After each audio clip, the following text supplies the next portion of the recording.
Yo, yo, yo, welcome back to the Hulaham Hour. Nick, football starts in 24 hours. How's it going, man? It's going pretty good, man. I'm pretty excited to have the NFL back. Dude, I could not tell you an adjective that can describe how happy I am that football is back. Ladies and gentlemen, let's kick it.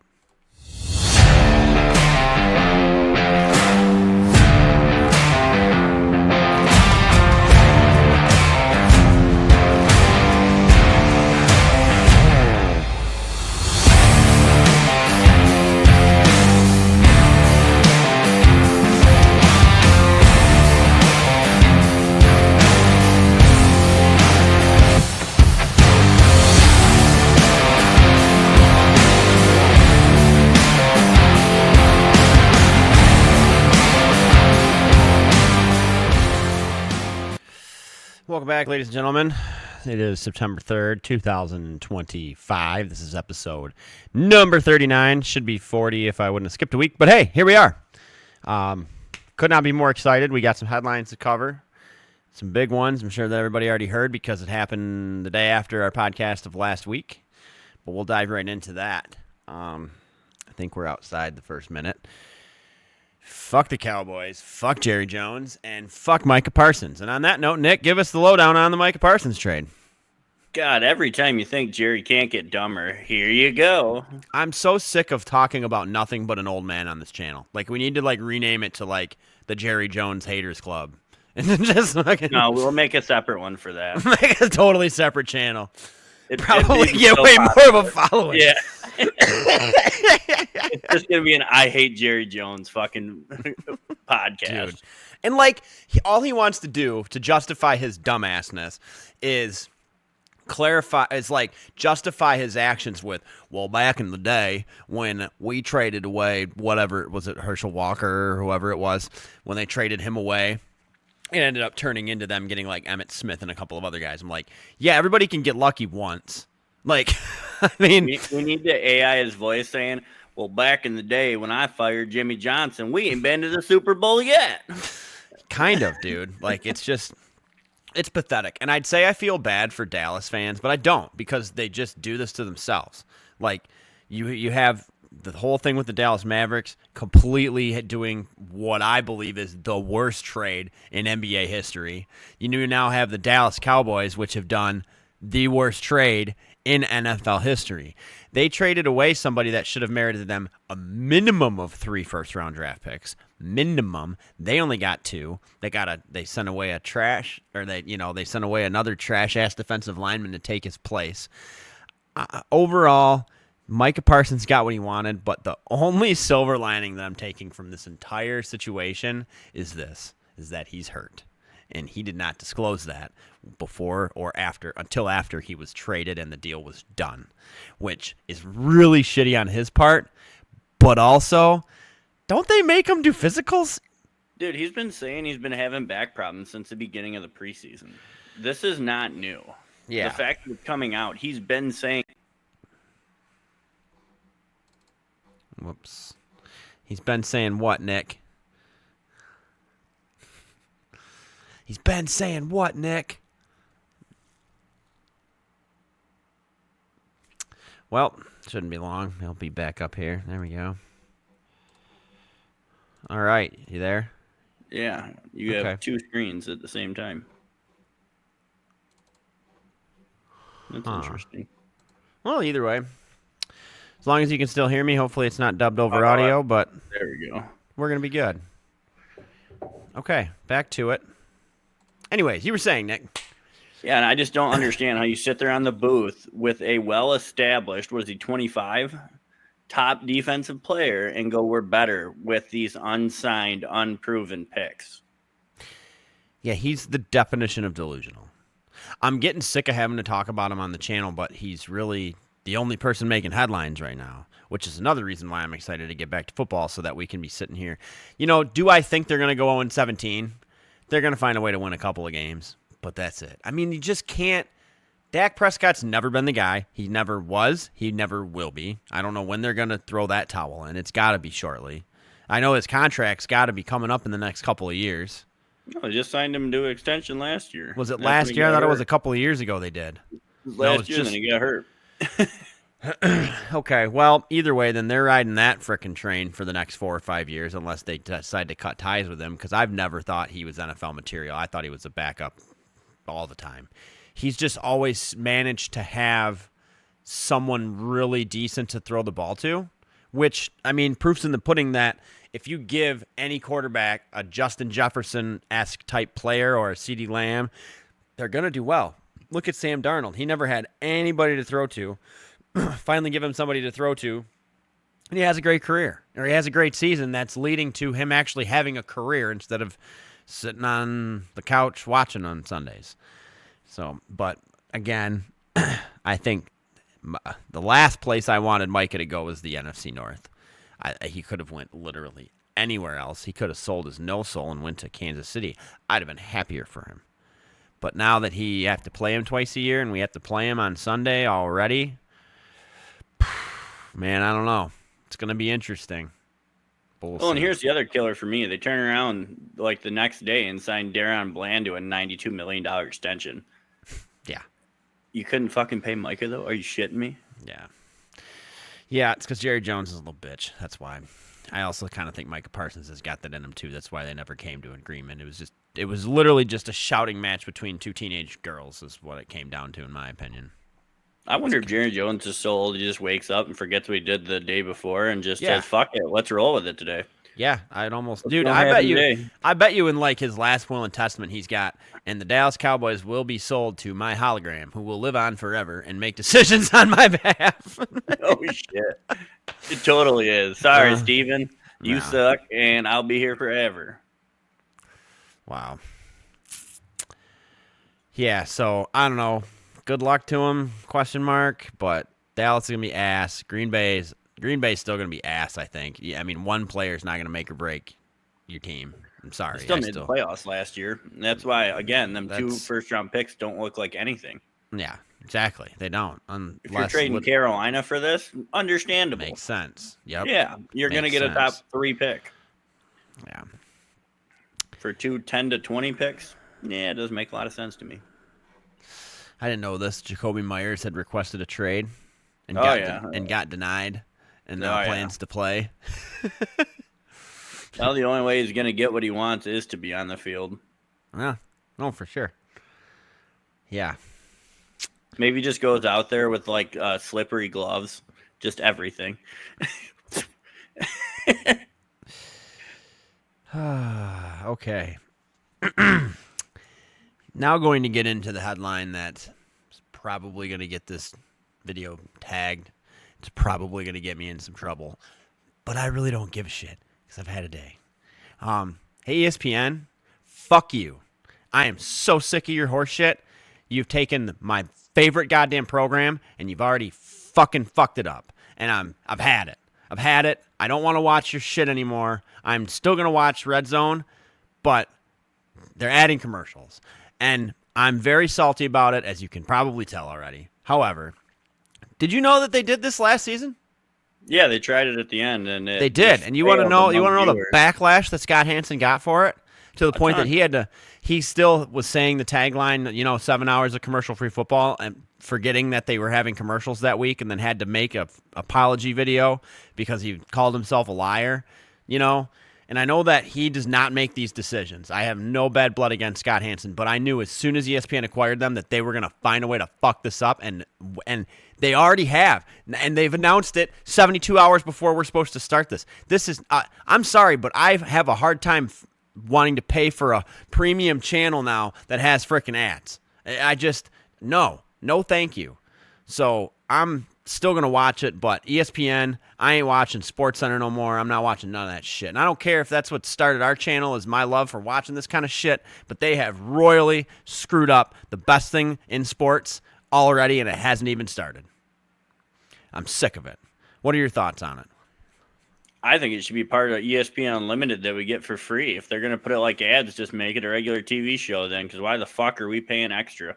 Yeah, why am I paying another $20 a month all fucking year, by the way, when I only get that channel for 18 weeks, about 4.5 months, for 7 hours a day, 1 day a week? it was already dumb when it didn't have commercials. It was hard. So I'm paying for something that's not even being broadcasted from January until September. You know, I don't know. I knew this ESPN acquisition of the NFL Network was just going to be nothing but a catastrophe, and it already is. And it's just going to be, now he's not going to say that, welcome to 7 hours of commercial-free football. He's just going to say, welcome to 7 hours of red zone football. I don't know. And, they claim that we're not going to miss, which means it's going to be picture-in-picture, which they do for golf. But you want to know something? They still mute it for the ad. And if they really wanted to cram some ads down our throat like that, why don't they sell like hockey ads or like how they have ads now on the ice, or not for hockey, but like on tennis, how they have they'll put them up behind. I just think they could have shrunk the screen this much and made an Amazon ad around it. I've seen them do that even.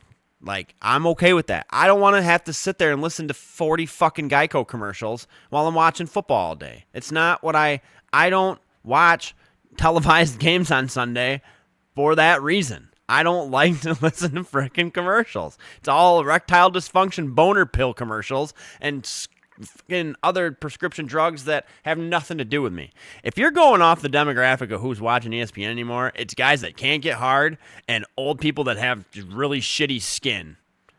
That's what the ads are on ESPN anymore. Why do I want that? I don't want that. Do you want that, Nick? No. No one wants that. Actually, I do know who wants that. Bald guys with shitty skin that can't get hard. Oh!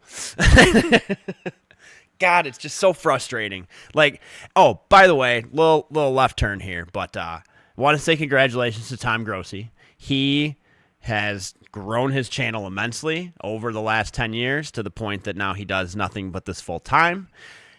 He's been granted the ability and access to the free game that's on Friday between the Devil Worshippers and the Chargers that I believe, is it in Brazil or it is in Mexico?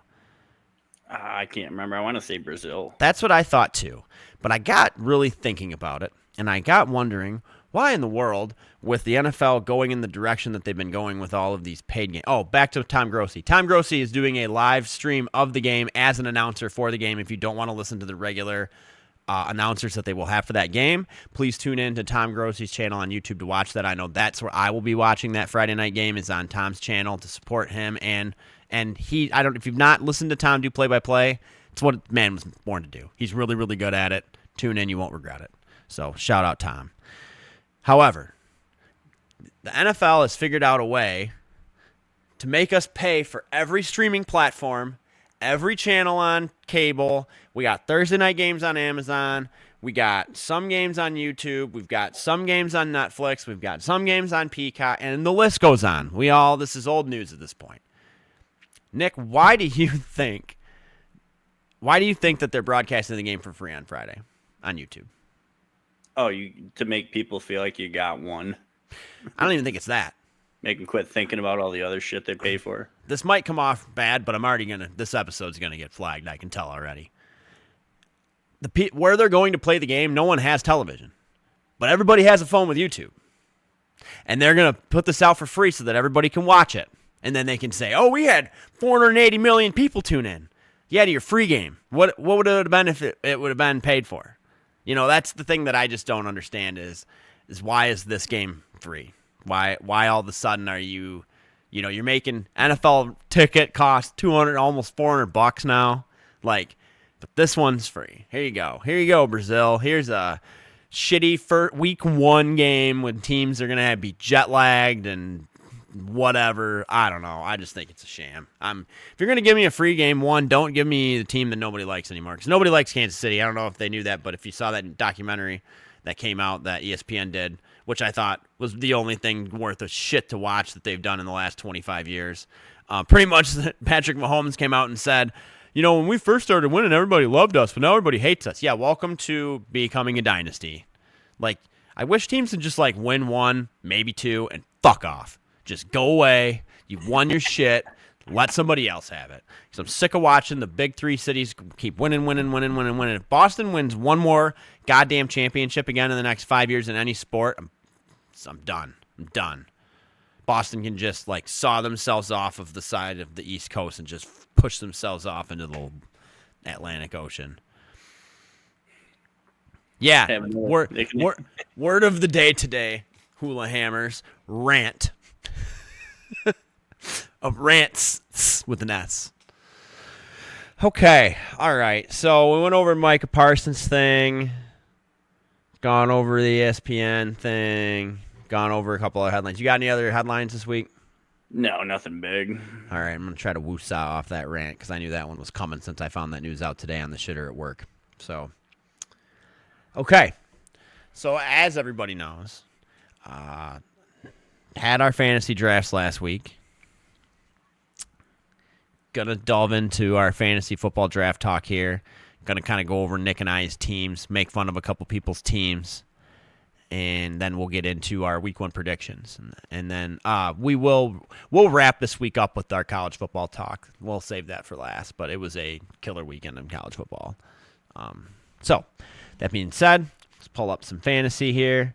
In my league that I don't run, got a D+ grade. I think Yahoo's draft grade system is a freaking sham because literally, shout out Jeff, but we were all 11 other guys are just ragging on Jeff all night how terrible his team is. And then he's the only person in the 12-man league that gets an A+ draft.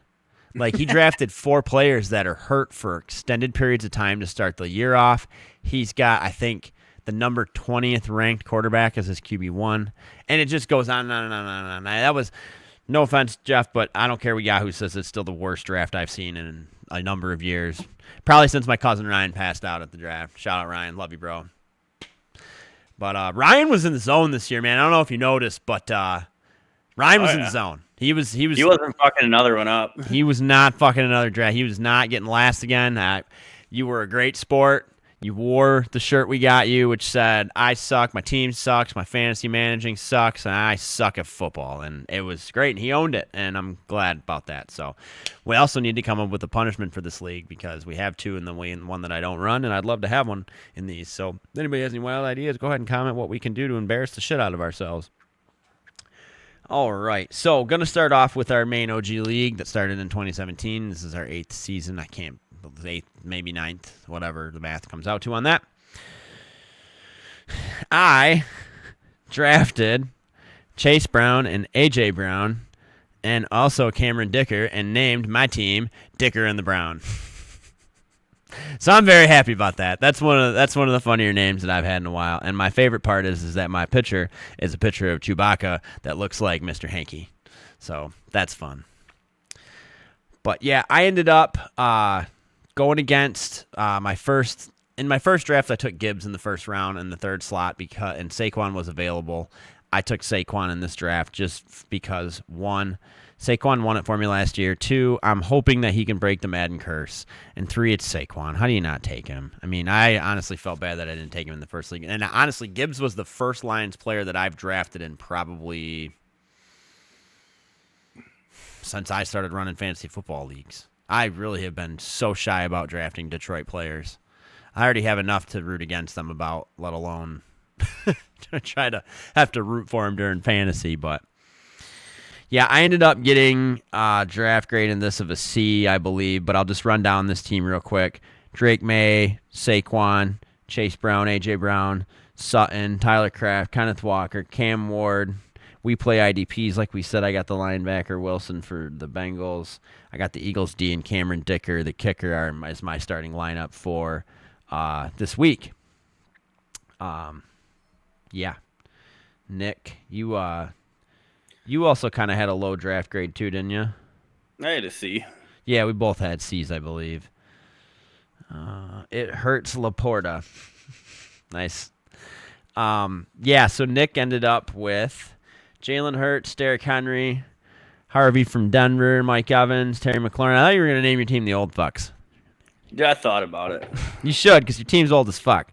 Sam Laporta, Stephon Diggs. Everybody. Well, it's like, okay, you got young, old, young, old, old, young, old, young, old, old, Old. And every motherfucker said Derrick Henry was old last year, and what the fuck did he do? What he did for the last 13 years? He runs the fuck over people. He's still gonna run over people. I'm total agreement with you because I took him. Gonna get 1,000 yards. I took him in the next league. We're gonna talk about in a hot second.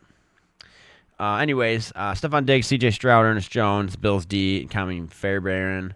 On your bench, as I said, old fucks. You got Austin Eckler, Adam Thielen, and Kareem Hunt. So pretty decent draft there. I believe the person that got the highest draft grade in the league was, drum roll, where the hell? There it is.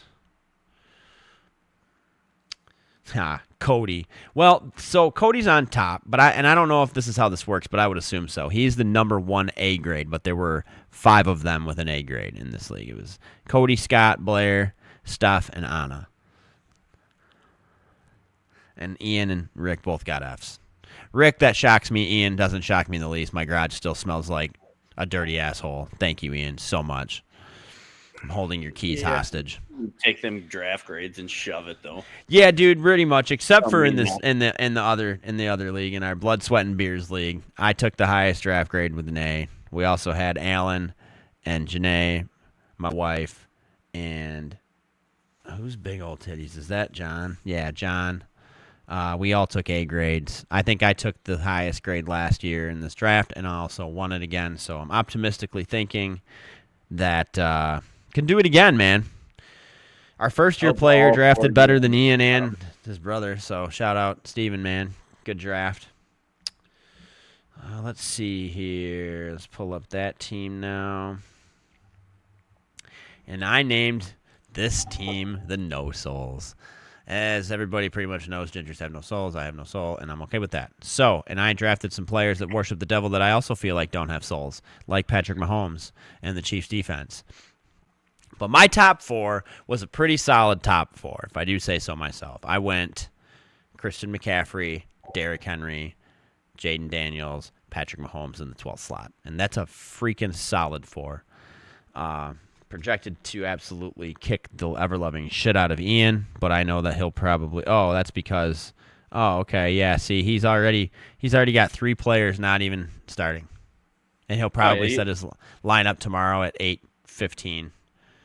Oh, only for the people that are possibly playing that he has on his bench. It'll be last minute everything. Yeah. Yeah, so... And then as for Nick's team in Blood, Sweat, and Beers... There we go. Take It Gently. Love that team name. Got Jalen Hurts, Ashton Genty, Austin Eckler. Man, you took Austin in both. Good for you. Malik Neighbors, Carlos Sutton, Trey McBride, Stephon Diggs, Drake May, Ernest Jones, the Commanders D, and Aubrey, the kicker from Dallas. I didn't draft a single player from Dallas. I didn't draft a single player from the Dolphins. I didn't draft a single player from the Saints. I didn't draft a single player from the Falcons. I didn't draft a single player from the Bucs this year. Yeah, dude, there's a lot of NFC South. I left completely all alone. The AFC South, I kind of left almost all alone. I just doesn't matter. Like, I don't care. Like, Chuba Hubbard, great running back, but he plays for Carolina. They're not that great, so he might hit or miss, do 20 and then do 7 and then do 15 and then do 8. Ain't about it. Just ain't about it. It gets hard at some point to like you said, Nick, it's at one point during the draft, it's all right, I'm done scratching names off because I'm going to go up to the board and I'm going to look at what's available because we do those on-deck boards, which, dude, are a absolute lifesaver. If you're not familiar with what an on-deck board is, Bruno draft boards, look them up. They are one of the best in the game. They offer magnetic boards that you can reuse over the years when you just have to order the magnets every year. Don't know where I was going with that. Oh, they have boards called on-deck boards where we map out all of the different players. We'll have a board with quarterbacks, a board with tight ends, a board with the defenses, a board with running backs, a board with wide receivers. It makes it a whole hell of a lot easier to do your drafts.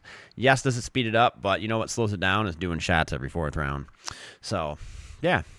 All right, well, what were your overall thoughts on the draft, Nick, this year? I mean, I had an absolute riot per usual, but... Oh, the draft is always a good time. As far as team-wise goes, there's just only time will tell. None of it matters right now. It will in about 5 days. Yeah, except I just truly think Ian, you're going to get last in both leagues, I think. I just truly think that you draft like shit as it is, but like this year was you may as well have pulled a Ryan from 2 years ago and ate a gummy and just fucking you'd have had a better team with us putting up Justin Tucker for you for 9 picks in a row. Oh, if he wins, though, he's sitting right next to you on a podcast, and we're replaying this clip. That's fine. He ain't winning. No way. Dumber things have happened. There's no way. I play Ian week 1 in the league. No, I'm sorry, in Blood, Sweat, and Beers. So we'll see. Do plan on having some guests from the fantasy league as the season goes on. Try to remember to do that and not let the season get away from us, because that is definitely something that I could see happening. You know, we did start this in week 16 last year, I want to say, something like that. So, yeah, something like that. You know, we didn't have a chance really last year to really have anybody from the league on the cast. Scott, that was a guest earlier in the year, is part of the league. Plan to have him back and actually get him to talking to the microphone. Hopefully I won't be as drunk like I was that time. But anyways, moving on. So, yeah, overall, I like 2 of my 3 teams. One of them I'm not a huge fan of, but we'll see how that pans out, because it doesn't matter what I think. It matters how the players play, and could not be more excited. So, again, tomorrow just kicks off the league with the Philadelphia Eagles versus the Dallas Cowboys. I believe that game is on NBC. Thursday night is on Amazon Prime. Sorry, excuse me. This week it's not. It's on NBC this week. Chris Collinsworth on Thursday and Sunday. There, bud. Oh, yeah. I'm gonna fuck up your day because I already knew that news. Fuck Chris Collinsworth too, man. Fuck him. Over it. This is the R-rated Hulaham hour today, ladies and gentlemen. Yeah. The second word of the day. Second words of the day. Fuck him. All right. To death. All right. Okay. Yeah.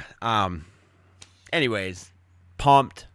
I'm still undecided, and I'll just be open here on the channel that I don't know. I know we started it on when we first started the channel on kind of an all-in-one episode going over our fantasy football games for the week, and then went into the regular Hulaham hour, and then for a couple of weeks to finish, I did a separate little 15-minute video just for the league, and then did a separate Hulaham hour. I'm an advocate of just doing it all in one. It just makes my life a whole lot easier from an uploading standpoint. So with that being said, because of that, it might make the hours run a little bit longer. It won't be like 2 hours by any means, and the recap's quick. I'm not going to delve into like their best players, this, that. I'm pretty much going to say this team beat that team, which I think everybody actually has a legitimate team name in both leagues now that I'm going to like, yeah. Jordan, I don't know what your infatuation is with Brock Purdy, but good luck again.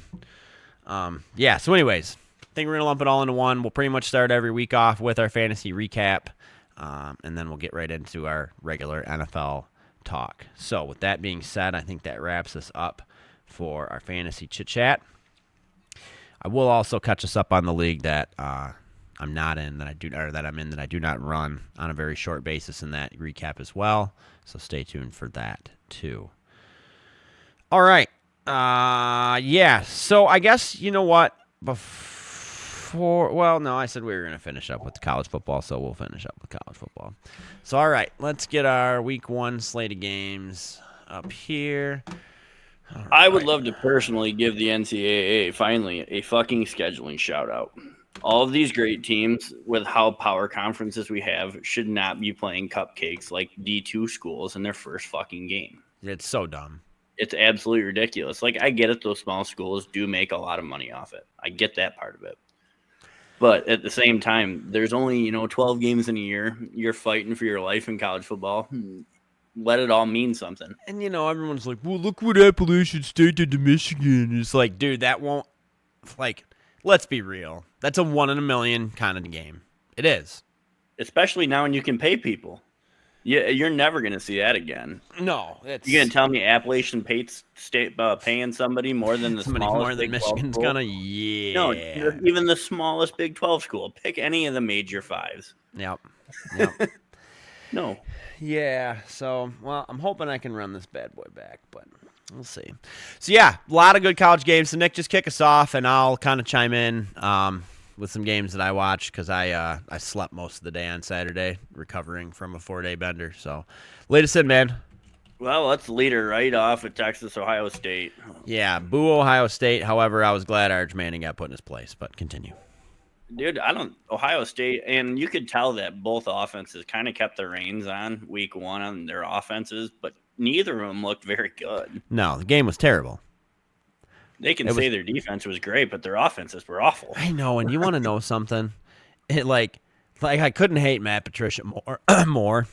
Now he's the defensive coordinator at Ohio State. Like, God, I can't like anybody that just is in a professional athletic setting that hasn't seen their dick since the second grade. Like, I can't give any respect to that. I'm sorry, Matty P. And I haven't seen you in a few years, so if you've slimmed down and you've seen Lil Willie down there, apologies to you and Lil Man. But I guarantee you he hasn't. All right. So, yeah, Ohio State, 14-7 final. For that game being hyped up like that, dude, what a joke. But I watched it. It was so boring back I would like to say this, that I'm very happy that I got to watch Lee Corso's final College GameDay. That was a very emotional Saturday morning for me. Waking up pretty hungover, tuning that on, and then watching all these compilations of him doing this over the years, all these guys pouring their hearts out as to what this man has done for not only college football, but just sports as a whole. And then for him to go 5 for 5 on his picks on his last game, God, there's just no one that's ever going to do it like him again. Pat McAfee his speech was very, very good and humbling, but he pretty much said, "You're the reason I'm doing what I'm doing. If it wasn't for you, I wouldn't be wanting to do this at all, ever." And he's right. There's a lot of people. Take us, for example. I've grown up watching Lee Corso my entire life on Saturday mornings. I've always wanted to do something like this, and he gave everybody their own voice in one way or another. Coming to your college campus, acting a fool, for how many years were they doing this? I mean, goodness gracious, it's been a long time. But I just wanted to shout out Lee Corso one last time. I'm glad that you got a really great farewell while you were still in good health. That means a lot to me, and I know that means a lot to the football community. So thank you for all you've done, and we really appreciate you. All right, but with that being said, he did pick Ohio State, who was his first ever pick, and his last ever pick for the head. And he picked right. It just, Arch Manning didn't look great. But it's really hard to compare yourself to. I mean, Ohio State's defense, take it or leave it, they are good. So. But yeah, but when you go ahead. But Arch, you play in the SEC. It don't get any easier. That was literally my next point. Yeah, literally. The only one you'll probably beat this year is one of my favorites because they looked like dog shit. Yeah, Bama got their shit rocked, dude. They did. And maybe Florida State's something great this year. Their quarterback is awesome. I watched that game. Their quarterback is great. Yeah, he's a force to be reckoned with. And I'm watching the Michigan game. Underwood is the guy's name, I believe. He's great, but he either needs to tell his wide receivers that they need to wear some stickier gloves, or he needs to stop throwing the ball 98 miles an hour, because that young man can fucking sling it. I mean, sling it. There was almost all his passes that were incompletions hit the guy in the hands. It was just a bullet. I mean, you could just see that thing you could hear it on TV. It is unbelievable. Michigan's got a really good one there, as long as they can keep him, don't let him slide to the transfer portal. Yeah, the Florida State, Bama dropped all the way to 21 on that one. Wow. They should have. I watched that whole performance, and honestly, it was absolutely freaking embarrassing. Yeah, it was bad. DeBurr's going to get ran out of here in 2 years if they have a losing season, and was supposed to be a great coach. He didn't come into a bad program. No. He came into a program that was competing for a national championship every fucking year. Just goes to show you, So you got Nick Saban, one greatest college football coach of all time. Hands down, take that to the grave. Leaves. Program goes to shit. Okay? Last year they didn't do too bad, but again, that guy had the core of what Nick Saban built still. A lot of players did leave. A lot of players came too, but a lot of players did leave. So clearly Nick Saban was the force behind Alabama, doing Alabama, I believe, and Nick Saban also had the most players ever come out of a college that went in the first round ever, which is another crazy stat. Then you got the flip side of this equation. Everybody always debated, who made the Patriots, Bill Belichick or Tom Brady. I think, was it Monday night was that game on? Is that right? Yeah. I think Monday night proved who was doing that. And it definitely was not Bill Belichick. That man is getting his brains banged out, I would hope, by a 24-year-old. And with that, Nick's out of here. He's like, I'm done with you, man. He shit the bed. Just flat out shit the frickin' bed. And, there's nobody to blame but himself. I mean, North Carolina has never been known to be a football school. They've been a basketball school through and through forever. And Bill Belichick tries, and it's going to take a couple of years. It is. It's going to take him a couple of years. That is if they even keep him, because the way that they played TCU, which TCU always competes, but they're not ranked to start the year. So we'll have to see how that pans out. However, dude, man just went out there and made those guys look like. I mean, he made his starting quarterback look like shit. They pulled him. They put in the backup. He actually does something, which I don't know. I guess we'll see if they, change starters for next week or not. But, yeah, it was rough. So, Bill Belichick, I don't know, man. But I'm pretty confident it was all Tom Brady that made you who you are. See, but here's the thing, though. That culture, that Belichick and Saban, it's so hard to make a culture like that and to keep it. They did make the cultures. And you can't take that away. Nope, you can't. And so Nick Saban, yeah. And Nick Saban could have the same culture constantly in the fact that he's seeing new guys every 3 to 4 years. Where, if you have the same song and dance like that, in the NFL. I remember when Pete Carroll first went to coach the Seahawks from college, and a few of his players that left were like, dude, he goes, he's coming in talking to us like we're freshmen every year when we've already heard this pep talk, dude. You got to come up with something different. And I can see where you get into that like funk and, it's like, okay, this is all new faces in here. I can go right back to book one. Use all the same old jokes and all the same old plays and shit, but you really can't do that in the NFL. And clearly, in college, really, you can say he brought that culture there, but it didn't make the players play any better. I'm not judging off of one game.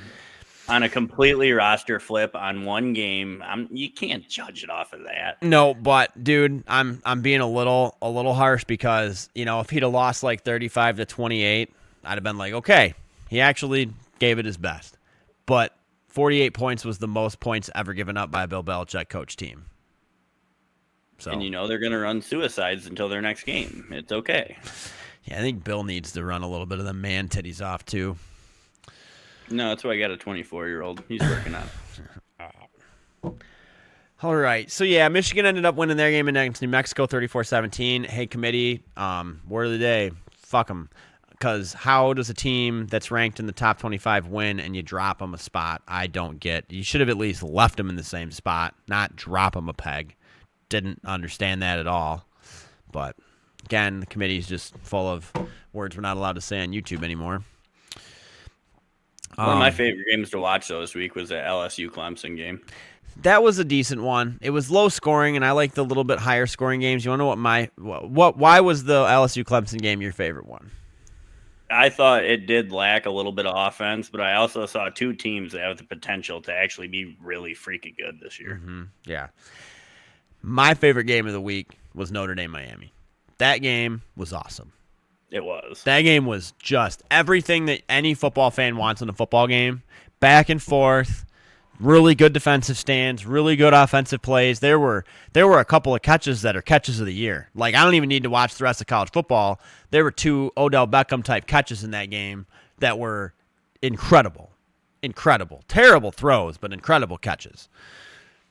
So I don't know, but Miami looks, I mean, to be honest with you, Carson Beck left Georgia, I believe, right, and came to Miami because they kind of wrote him off. Dude, if I'm Georgia, I'm going, what the fuck did we do? What did we do? Well, and the other reason Carson Beck left for there is Miami is a very open offense. Oh, you yes. don't throw the ball that much at Georgia. You were a run-heavy team. You run play action. Yep.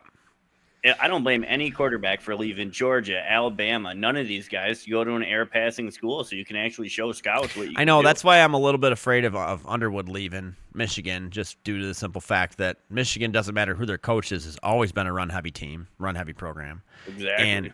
And he is a running quarterback, so there's going to be a lot for him to do with options and things of that nature. But, for him to – I think he only threw 18 passes in the game on Saturday, I mean, eventually it's kind of like, dude, can I get 20? Like something. Throw me a freaking bone here. So, but, yeah, and State won their game. Michigan State won their game on – no, I don't remember what day it was, but I think they played on like Friday. Yeah, I think they played on Friday. Or Saturday. Yeah, so, matchups that I'm looking most forward to this weekend. Oh, man, if Grambling State can beat Ohio State, you know how funny that would be. Anyways, we were talking about this before we got on today, Nick, but I want you to share again your thoughts on the beginning of the college football schedule. I just think that all these teams need to get a lot better, and it needs to be cross-conference, kind of like they do in NCAA basketball. They have all these tournaments where, Duke is out playing Kansas and Michigan State, and it makes them better teams for it. So I don't understand, now that we have these big power conferences, you need to be playing outside your conference on other top teams. So I think, first off, have you seen Florida's schedule? No.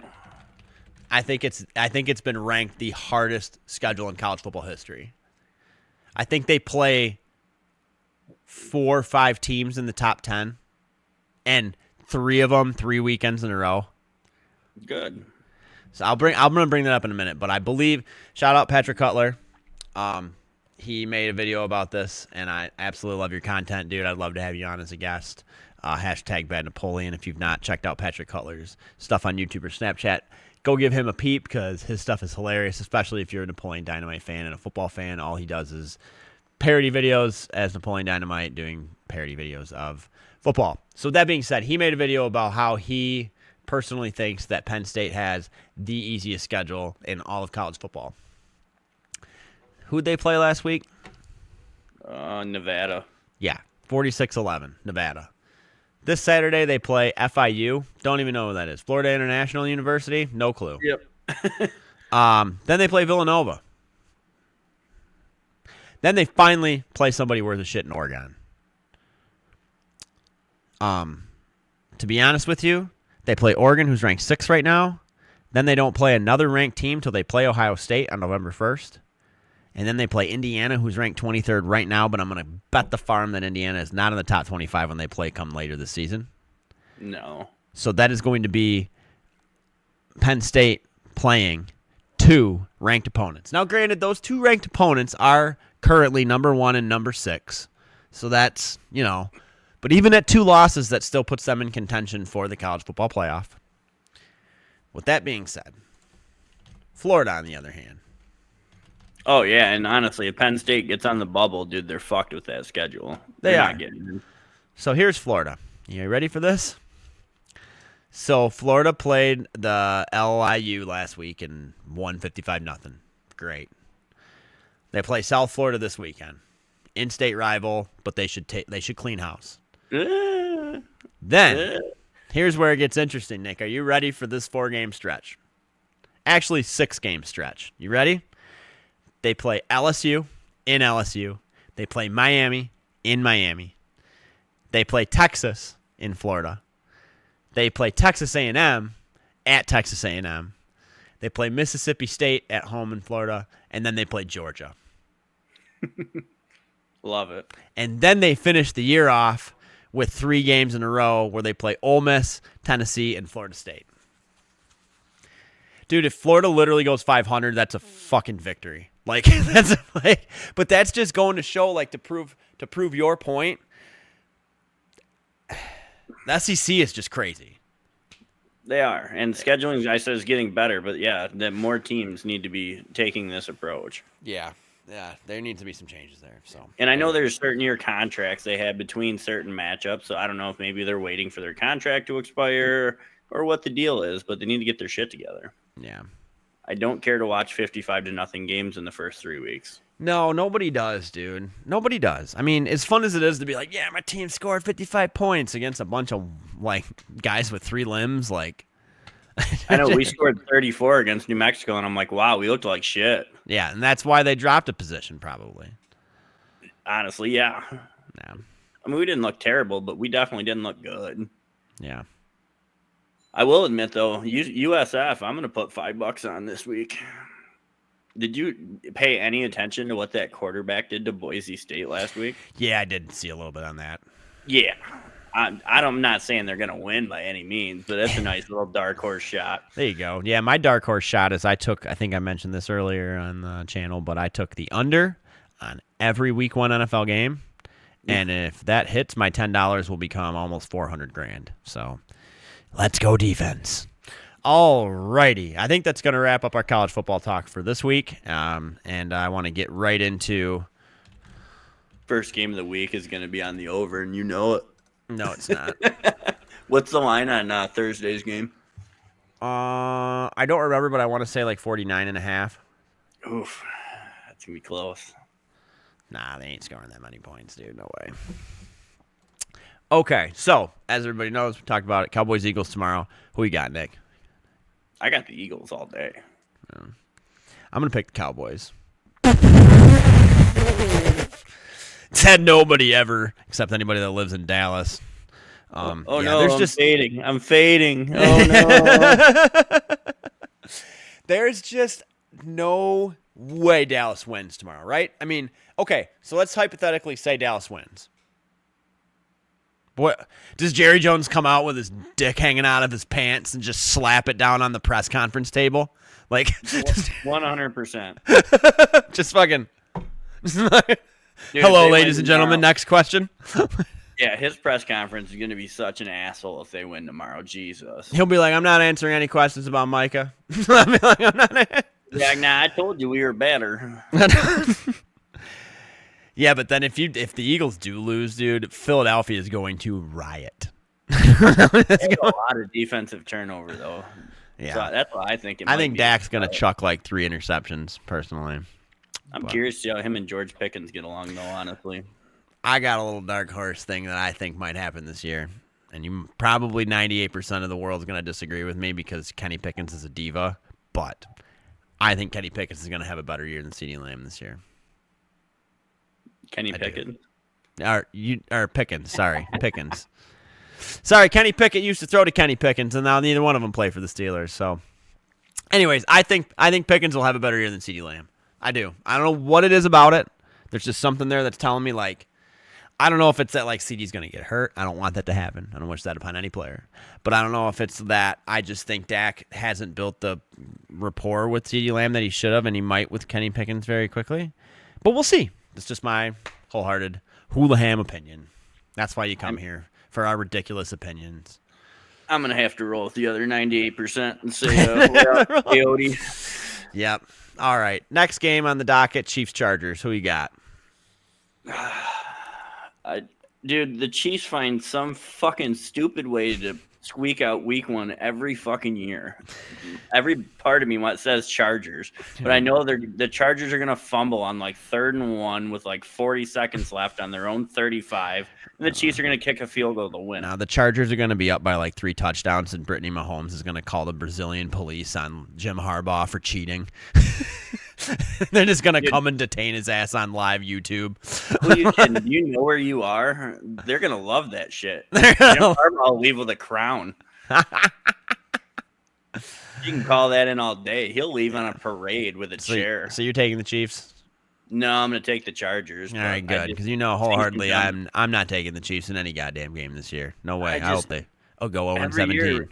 Every year, week 1, man, they fucking something stupid happens and they find a way to squeak it out. Hey, 2 years ago, the Lions beat them. Yeah. So take that, Patty. All right, Dolphins Colts.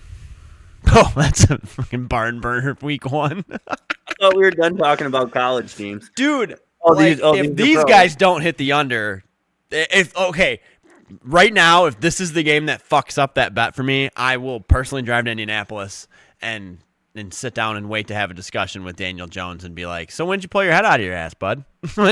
Dude, watch Vanilla Vic throw for like 300 yards, 5 touchdowns. That's honestly so disrespectful to Michael Vick. I heard that name, though. It is so hilarious. It is hilarious, but if I'm Michael Vick, I'm like, dude, I might just sick one of my dogs on you. And that's disrespectful. Oh man, this episode is gonna get so taken down. All right. I'm surprised we made it almost 40 episodes without that happening, but whatever. I don't care. It is what it is, dude. We'll start another channel. YouTube, I am never gonna die. All right. I'm gonna take the Colts in that one just because I think the Dolphins are gonna be so ass this year.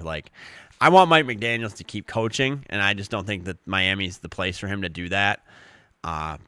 But the Dolphins if Tua can stay healthy, they'll have a shot to win 5 games. But we all know the probability of that is about the same probability I have of hitting that bet that I have this week. I'm going to roll with the Dolphins, though. Yeah. I am. I think Tyreek Hill is just going to show up and play quarterback. Well, I think it's going to be nothing but offense because neither of them have a defense worth of shit. Yeah, but they don't have an offense either. Tyreek's healthy. He's still willing to play for, this second. Yeah, let him walk off the field halfway through the game. Okay. Steelers, Jets. I'm loving this for so many reasons. Oh, dude, this is going to be – Aaron Rodgers is going to get booed so hard. I honestly want to take the Jets in this.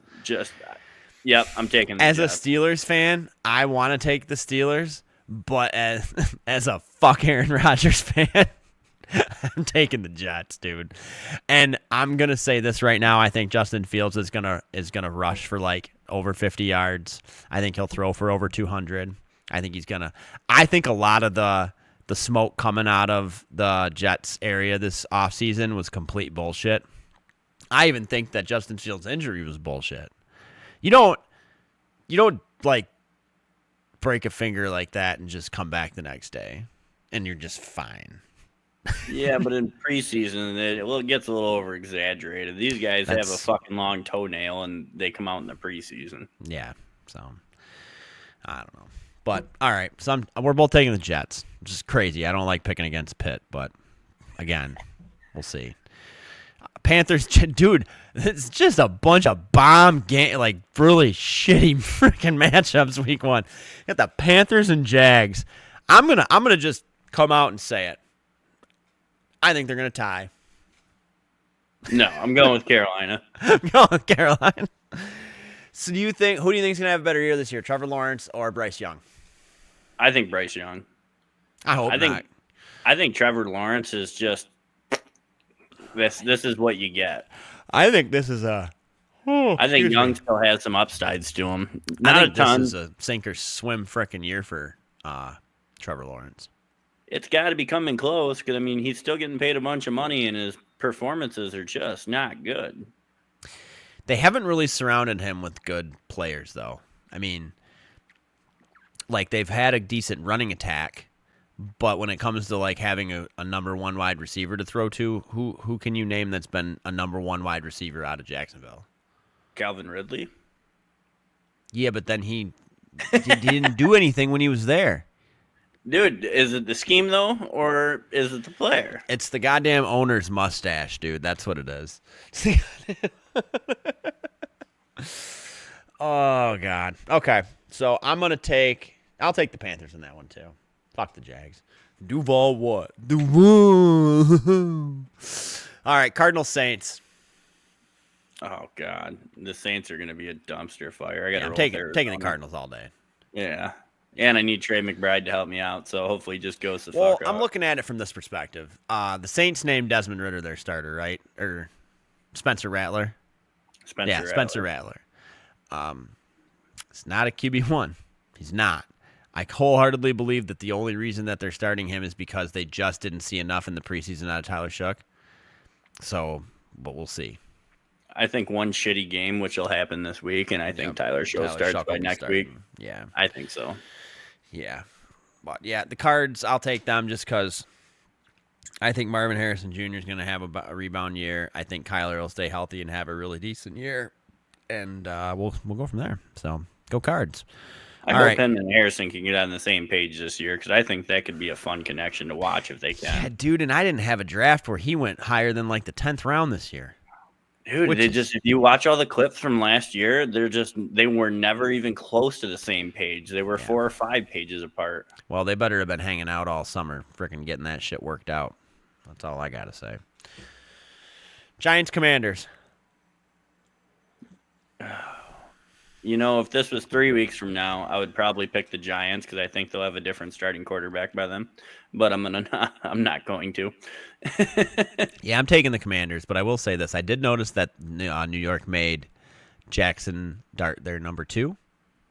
Dude, Jackson Dart looks good. I know it's only preseason. I know it's backup defenses, but Jackson Dart looks good. He does. However, that right, if they'd have made him number 3, they had no aspirations of starting him this year.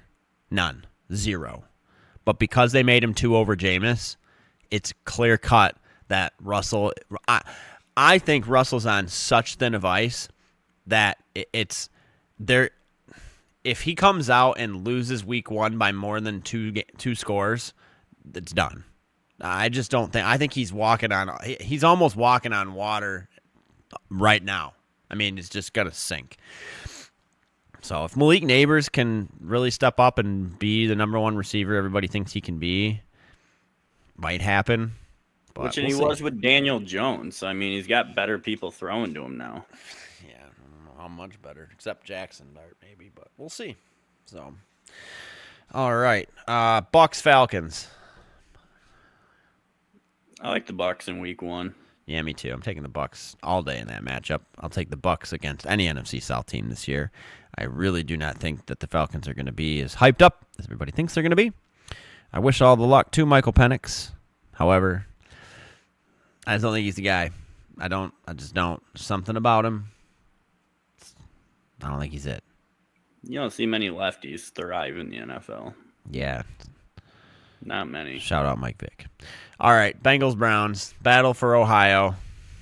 Oh man, I'm gonna pick the guy with 4 quarterbacks in the room that none of them can start. No, Hey, they only got 3 now, and Joe Flacco's the only one that's worth a shit. And that's the funny thing. Yeah, I just don't see the Bengals not winning this game, but because of the way that they like to start, their season's off, I could also see them shitting the absolute bed. I could see this game being 58-56. Just some stupid shit. You know what I mean? Neither one of them have a defense. I'm curious to see, though, Burrow actually played quite a bit in the preseason where he never has. Mm-hmm, where if that actually benefits him. Like, he got all the bullshit out, brushed all the cobwebs off, like, ready to go. I'm really curious, because if so, then this ain't even going to be a contest. Nope. All right, this will be I think this might be a fairly decent game. Raiders-Patriots.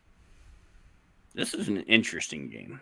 Wow. A lot of new people on both teams that I'm going to go with the Patriots. I'm going to go with the Raiders just for the simple fact that I think there was an article released today that Tom Brady kind of slipped up when he was talking in an interview. Then he came across as very, biased towards the Raiders, even over the Patriots in this matchup coming up, and as being an owner in the Raiders now, I can see how that would be a thing. But I've always loved Pete Carroll. I'm liking what he's brought to Las Vegas. I think that he's put them in the best position they've been in a very long time, probably since the Raiders hired John Gruden before he got canned for, whatever the hell he did, the racist emails or whatever. Do you think John Gruden will ever coach in the NFL again? Dude, he's currently got an active lawsuit going on about all that. Oh, is it still going on? Oh, he filed his own lawsuit because there was I can't remember the number of how many other people emails they had and why are his the only one they pulled up. Yeah, we're humans. I'm not, and he's even come out and apologized. It's just, people make mistakes. But John Gruden's one of the most likable personalities in football. He just is. He's fun to watch. He's fun to listen to. The guy knows his shit. He's a Super Bowl champion. I'd love to see him coach again. I would love to see where the Raiders were at if that would have never happened.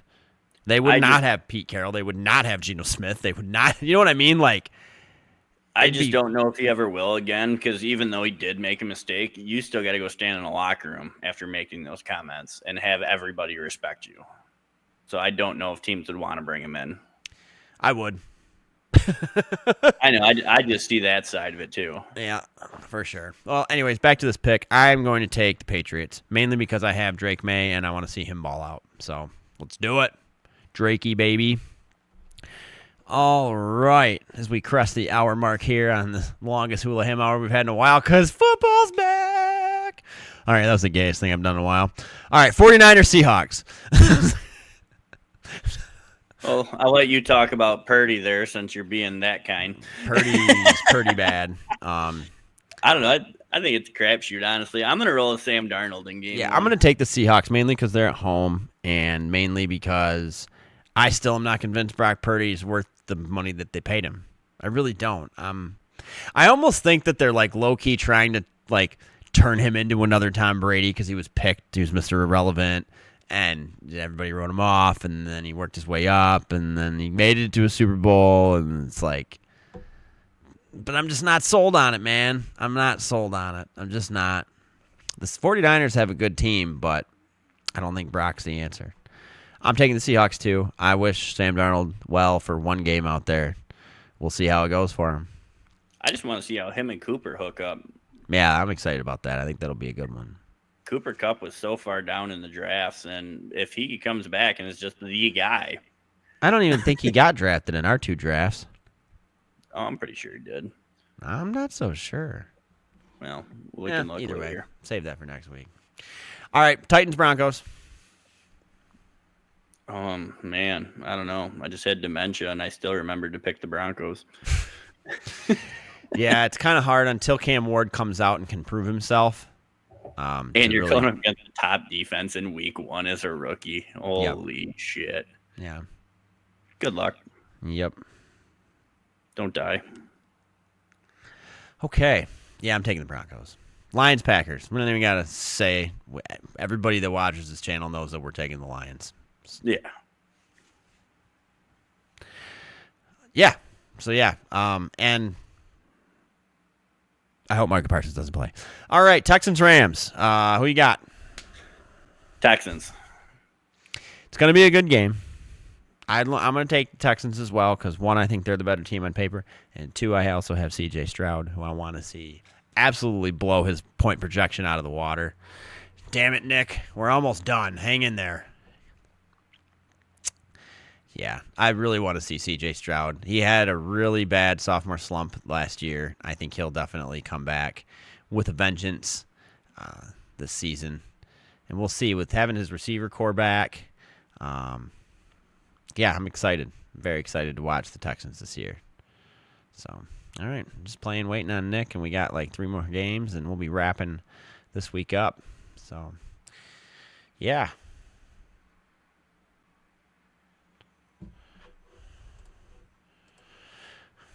All right.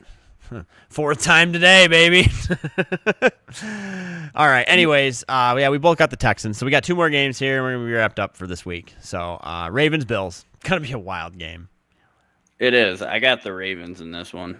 I do too. And I mainly am taking that because somebody mentioned in an article I was reading earlier this afternoon that they think the Bills might not even make the playoffs. And to be honest with you, I can see that happening. If they didn't play in the division that they play in, but I still could see them, just getting knocked out in the first round. The Ravens, I just don't.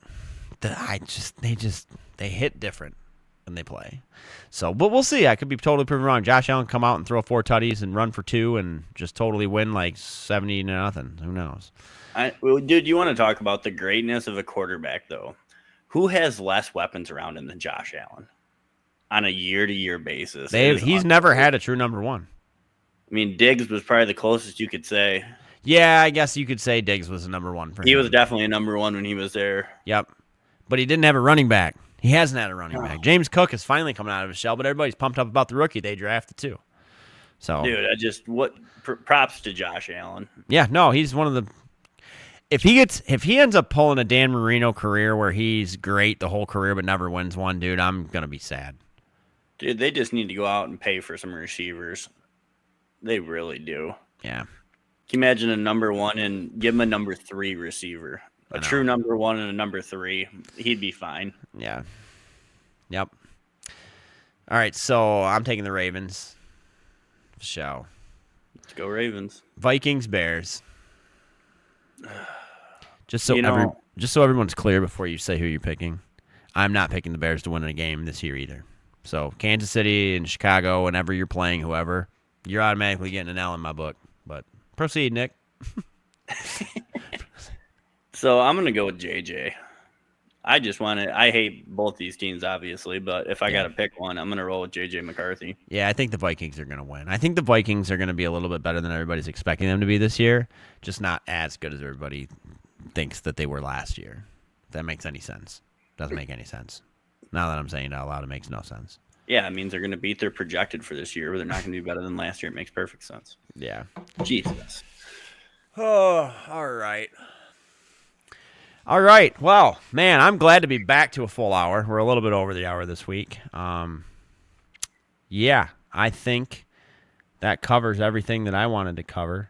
We really won't be getting into I even think that come October when the NBA and the NHL do start, we won't really be covering it much. We're going to have a lot to cram into our hour, as much as I'd love to be able to sit here and talk for hours on end until I start getting paid for it. That ain't happening.